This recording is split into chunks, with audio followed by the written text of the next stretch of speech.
அனைவருக்கும் வணக்கம். நம்ம வந்து பார்த்தீங்கன்னா, ஒரு 22ஆம் தேதி காலையில வந்து ஒரு வீடியோ வந்து பப்ளிஷ் பண்ணோம். ஸோ நெறைய பேருடைய எண்ணங்கள், நெறைய மாணவர்களுடைய கேள்விகளுக்கு விடை கிடைக்கணும் அப்படிங்கிறதுக்காண்டி ஒரு வீடியோ. என்னன்னா, ரிவைஸ்டு ஆனுவல் பிளானர் 2025 வருமா? அப்படிங்கிற மாரி ஒரு வீடியோ வந்து போட்டிருந்தோம். ஸோ அந்த ரிவைஸ்டு ஆனுவல் பிளானர் வருமா? அப்படிங்கிற விஷயத்துல நம்ம என்ன சொல்லியிருந்தோம்னா, இந்த மாரி நமக்கு வந்து ஆனுவல் பிளானர் வந்து டிஎன்பிஎஸ்சி தரப்புல வெளியிட்டிருந்தாங்க. ஸோ அதில எவ்வளோ வேக்கன்சிஸ் அப்படிங்கிற விஷயம் அதில் இல்லை. ஆனால் 2024ல் வந்த அந்த ஆனுவல் பிளானரில் வந்து பார்த்தீங்கன்னா, எல்லாத்துலேயுமே வேக்கன்சிஸ் வந்து இருக்கும். அது மட்டும் இல்லாமல் பொதுவாக டிசம்பரோடைய எண்டில் ஒரு ஆனுவல் பிளானர் வந்து ரிவைஸரோ அல்லது ஆனுவல் பிளானரோ விட்டுருக்காங்க இதுக்கு முன்னாடி. ஸோ அதை பேஸ் பண்ணி நம்ம வந்து போட்டிருந்தோம். ஸோ அதுக்கு டிஎன்பிஎஸ்சி தரப்புலேருந்து ஒரு ரிப்ளை கொடுத்துருக்காங்க. உண்மையிலே ஒரு பெரிய ஒரு பாராட்டத்தக்க விஷயம் தான். ஏன்னா மாணவர்களோட எண்ணத்தை பிரதிபலிக்கிறோம் நம்ம மூலியமா. ஸோ அதற்கு சோஷியல் மீடியாலலாம் ஆக்டிவாக இருக்கிற விஷயத்துக்கு டிஎன்பிஎஸ்சி வந்து இப்போ ஒவ்வொரு நாளுமே ரிப்ளை கொடுத்துட்டு இருக்கிறாங்க. இது ஒரு நல்ல ஒரு விஷயம் தான். ஏன்னா ஒரு தேர்வாணையம் இருக்கிறப்ப மாணவர்களுடைய எண்ணங்களுக்கு அவங்க ரிப்ளை பண்ணுறது ஒரு பெரிய பெரிய நல்ல விஷயம். ஸோ அந்த ரிப்ளை தான் வந்து பண்ணியிருக்கிறாங்க. அவங்க என்ன சொல்லியிருக்கிறாங்கன்னா, 2025ஆம் ஆண்டிற்கான தேர்வுகளில் ஆண்டு திட்டம் அந்த ஆனுவல் பிளானர் 10/10/2024 அன்று தேர்வாணைய இணையதளத்தில் வெளியிடப்பட்டது. 10/10 நாங்கள் வெளியிட்டுட்டோம். ஆண்டு திட்டத்தில் குறிப்பிட்டபடி காலி பணியிடங்களோட எண்ணிக்கை மற்றும் பதவிகளின் விவரம் அறிவிக்கையில் வெளியிடப்படும் அப்படிங்கிற மாதிரி சொல்றாங்க. அதாவது பார்த்தீங்கன்னா, ஆனுவல் பிளானர்ல என்ன சொல்லியிருக்கிறாங்கன்னா, என்னென்ன நோட்டிஃபிகேஷன் வரும், எந்தெந்த டேட் ஆஃப் நோட்டிஃபிகேஷன் கொடுத்துட்டாங்க, எந்த டேட்ல எக்ஸாம் நடக்கும் அப்படிங்கிறதையும் சொல்லிட்டாங்க.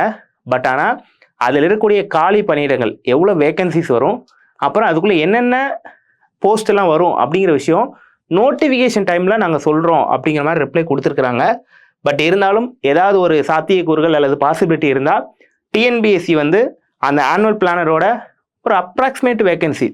ஸோ இதில் நிறைய சிக்கல்கள் இருக்கலாம். ஏன்னா வேக்கன்சியை பொறுத்த மட்டும் எல்லா டிபார்ட்மெண்ட்லேருந்தும் வரக்கூடிய வேக்கன்சி எல்லாத்தையும் ஆட் பண்ணி அதுக்கப்புறம் தான் அவங்க வந்து ஃபைனல் பண்ணி நோட்டிஃபிகேஷன் ரிலீஸ் பண்ணுவாங்க. ஸோ இப்போ வெளியிடுற அந்த வேக்கன்சிஸ் வந்து ஃபைனல் இருக்க வாய்ப்புகள் இல்லை. பட் இருந்தாலும் அந்த ஆனுவல் பிளானில் இருக்கக்கூடிய விஷயத்தில் இருக்கக்கூடிய வேக்கன்சிஸ் வந்து ஒரு அப்ராக்சிமேட்டாக இப்போ போன வருஷம் 2024 ஆனுவல் பிளானர் பார்த்தீங்கன்னா, ஸோ இது வந்து 2024 ரிவைஸ்டு ஆனுவல் பிளானராக வெளியிட்டிருந்தாங்க. ஸோ இது எப்போ வெளியிட்டாங்கன்னா 24/4/2024 வெளியிடப்பட்டது. சரிங்களா? ஆல்ரெடி இதுக்கான ஆனுவல் பிளானர் ரிலீஸ் பண்ணிட்டாங்க. அதுக்கப்புறம் ஒரு ரிவைஸ்ன்னு சொல்லி இது போட்டிருந்தாங்க. ஸோ இதில் என்னென்ன விஷயம்லாம் இன்க்ளூட் பண்ணியிருந்தாங்கன்னா, நம்பர் ஆஃப் வேக்கன்சிஸ் இப்போ வந்து பார்த்தீங்கன்னா குரூப் 4 எடுத்துக்கிட்டிங்கன்னா 6244. ஆனால் இதில் சொன்னதை விட இப்போ அதிகப்படுத்தியிருக்கிறாங்க. ஸோ இருந்தாலும் ஒரு நம்பர் ஆஃப் வேக்கன்சிஸ் கொடுத்துருந்தாங்க. டேட் ஆஃப் நோட்டிஃபிகேஷன் என்ன டேட்டில் வரும், டேட் ஆஃப் எக்ஸாம் எப்போ வரும், எவ்வளோ நாள் எக்ஸாம் நடக்கும் அப்படிங்கிற விஷயத்த டீட்டெயிலாக கொடுத்துருந்தாங்க. ஸோ அது மட்டும் இல்லாமல் இந்த இதுக்குள்ளே என்னென்ன போஸ்ட்லாம் கவர் ஆகும் அப்படிங்கிறத கீழே கொடுத்துருந்தாங்க. இது வந்து எக்ஸாம் பேட்டர்ன், அந்த எக்ஸாமுடைய பேட்டர்ன் இது எல்லாருக்கும் நமக்கு தெரிஞ்சதான். இது தனியாகவும் நமக்கு வெப்சைட்டில் ப்ரொவைட் பண்ணியிருக்கிறாங்க. இது எல்லாமே எக்ஸாமுடைய பேட்டர்ன்ஸு. இது வந்து நேம் ஆஃப் தி போஸ்ட்டு, அது என்ன டிபார்ட்மெண்ட்டில் வரும், அது என்ன கேட்டகிரி, குரூப் 2வா 2ஏவா அப்படிங்கிற விஷயத்தை இதில் மென்ஷன் பண்ணியிருந்தாங்க. இன்டர்வியூவா நான் இன்டர்வியூவா அப்படிங்கிறதையும் இதில் வந்து கொடுத்துருந்தாங்க. ஸோ இதுவுமே மேக்ஸிமம் அதே சேமாக கூட எடுத்துக்கலாம். ஸோ நமக்கு இந்த ஆனுவல் பிளானரில் ஒரு அப்ராக்சிமேட்டாக டென்டேட்டிவாக இருக்கக்கூடிய குரூப் 4 குரூப் 2 இந்த மாதிரி வேகன்சிஸ் இந்த லிஸ்ட்டெல்லாம் நமக்கு ஆட் பண்ணிட்டாங்க. உண்மையிலே நல்ல ஒரு விஷயம் தான். அப்போ தான் நமக்கு எப்போ நோட்டிஃபிகேஷன் வரும்னு தெரிஞ்சு போச்சு, எப்போ எக்ஸாம் நடக்க போதுன்னு தெரிஞ்சு போச்சு. ஸோ இந்த ஒரு விஷயத்த ஏதாவது சாத்தியக்கூறுகள் இருந்தால் டிஎன்பிஎஸ்சி மாணவர்களுக்காக வெளியிட்டால் நல்லா இருக்கும் அப்படிங்கிற மாதிரி நம்ம இதன் மூலிமா டிஎன்பிஎஸ்சிக்கு ஒரு கோரிக்கை வைக்கிறோம்.